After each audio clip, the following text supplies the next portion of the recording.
한 달 동안 하나의 주제를 깊이 있게 파헤쳐보는 월간 뉴있죠. 이번 달은 장애와 비장애가 주제입니다. 오늘은 시각장애인 당사자가 직접 일일 명예기자가 돼서 시각장애인의 학습권 문제를 짚어봤습니다. 권희범 PD 나와 있습니다. 안녕하십니까? 네, 어서 오세요. 네, 월간 뉴있죠. 이번에는 시각장애인이 직접 리포트를 제작했다고요? 맞습니다. 오늘은 시각장애인 정승원 씨가 직접 취재한 내용을 본인의 목소리로 전달하는데요. 장애인 당사자가 삶 속에서 겪은 문제점을 본인이 직접 알린다는 취지입니다. 현재 대학교 4학년으로 대학원 진학을 준비하고 있는 승원 씨는 시각장애인으로서 공부하는 데 어려움이 많다고 합니다. 이 내용 다룬 리포트 먼저 보시겠습니다.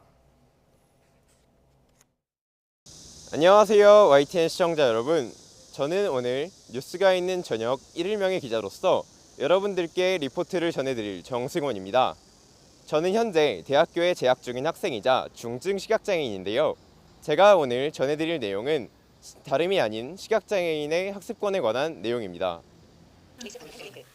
이 화면은 대학생들이 논문 등 학술 자료를 이용하기 위해 사용하는 대표적인 학술 정보 사이트입니다. 그런데 제가 직접 접속해서 자료를 열람해보니 이용할 수 없는 자료가 많습니다.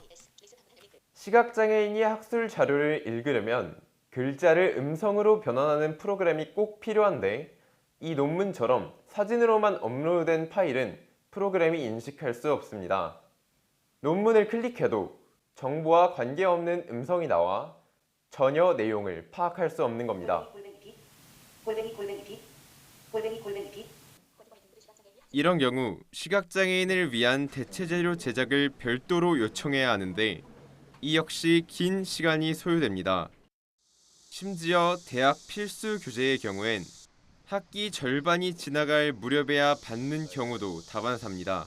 제가 학기 초에 맡겨도 거의 중간고사 할 때쯤에 교재가 도착을 하는 거예요. 그러면 저는 중간고사 준비를 못하는 거잖아요. 그래서 거의 정말 늦을 때는 한 3달, 2달을 교재 없이 수업만 들어간 적이 많고. 음성 변환 등 장애인들이 이용할 수 있는 대체자료 제작률은 지난해 기준 전체 도서 출판량의 15% 정도, 시중에 출판되는 책 10권 중 한두 권 정도만 장애인들이 문제없이 읽을 수 있는 겁니다. 미국, 영국, 일본 등 선진국과 비교해봤을 때 턱없이 작은 수치입니다.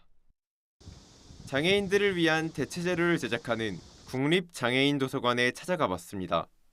확인해보니 출판사가 장애인 도서관에 제출한 자료 가운데 쉽게 대체자료로 변환이 가능한 자료는 전체의 63% 정도였습니다. 나머지 40% 정도는 직접 수작업으로 자료를 만들어야 하는 상황입니다. 저작권을 이유로 원본을 제공하지 않는 경우가 많다는 게 주된 이유입니다. 오탈자 해야 되거나 또 스캔해서 자료를 수작업으로 많이 고쳐야 되기 때문에 제작 기간들이 상당히 길 수밖에 없고. 학술 정보 사이트를 운영하는 한국교육학술정보원에도 문의해봤습니다. 학술정보원은 대학 등 제공기관에 대체자료 변환이 가능한 파일 형식으로 자료를 올리도록 안내하고 있지만 강제할 수 있는 규정은 없다고 설명합니다. 또 정보원 자체적으로 파일을 변환하려면 인력과 예산이 더 필요하다며 현실적인 어려움을 토로합니다. 정부가 적극적으로 나서 문제를 해결해야 한다는 지적이 나옵니다. 대체 자료를 제작해 줄 수 있는 제작 인력을 확충해야 되는데 이런 특수한 영역에 대해서 시장에서 해결할 수 없는 그런 영역에 대해서는 국가가 좀 더 적극적으로 나서줘야 된다. 현행법은 시각장애인에게도 비장애인과 똑같이 정보가 제공돼야 한다고 규정하고 있지만 현실은 다릅니다.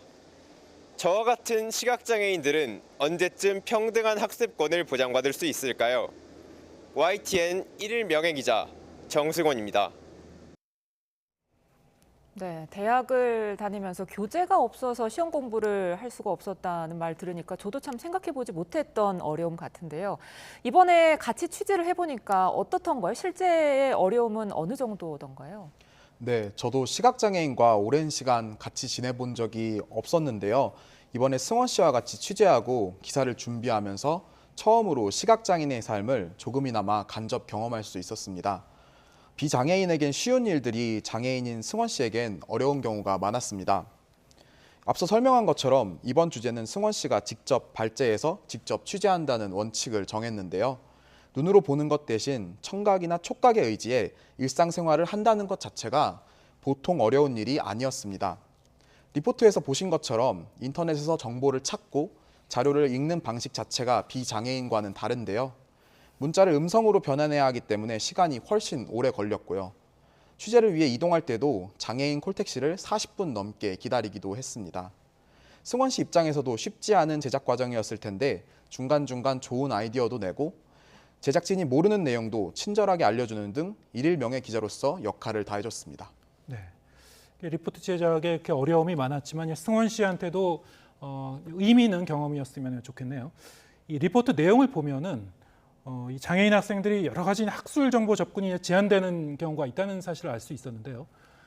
각 기관에서는 이제 인력이라든가 예산 문제 이런 현실적 이유를 들면서 당장은 좀 계산이 어렵다 이렇게 얘기하고 있는 거 아닙니까? 어떻습니까? 국회의 입법 움직임은 없나요? 네, 이런 문제를 해결하기 위한 국회의 움직임도 있습니다.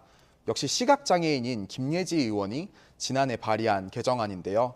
현행법은 어문 저작물, 그러니까 음성이나 글로 된 저작물만 대체 자료로 제작, 배포할 수 있다고 규정하고 있는데요. 그러다 보니 논문 등 학술 자료에서 큰 비중을 차지하는 표나 그림, 영상 등은 대체 자료를 만들 필요가 없었습니다. 김 의원의 개정안에는 이 어문 저작물이라는 단어를 삭제해서 다양한 형태의 자료를 대체 자료로 제작할 수 있도록 했습니다. 하지만 해당 법안은 아직 소관 상임위에 계류 중인 상황입니다. 국립장애인도서관은 대체 자료 제작률을 2025년까지 선진국 수준인 30%까지 높이는 것을 목표로 하고 있다고 밝혔습니다. 네. 장애인 학생도 동등한 학습권을 보장받을 수 있도록 아까 말씀해 주신 법안도 좀 빨리 통과됐으면 좋겠고 또 정부와 관계기관의 관심과 노력도 더 필요해 보이네요. 월간 유이자 다음 주는 어떤 이야기 준비되어 있습니까? 네, 다음 주는 장애인 스포츠 선수단 이야기입니다. 장애인 스포츠의 대표적 종목으로 휠체어 농구가 있습니다. 지난 두 차례의 아시안게임에서 금메달과 동메달을 획득했고 지난해에는 21년 만에 도쿄 패럴림픽 본선에 진출하는 쾌거도 달성했는데요. 휠체어 농구 국가대표 선수를 만나서 진솔한 이야기를 들어보겠습니다. 네, 지금까지 권희범 PD와 함께했습니다. 수고했습니다.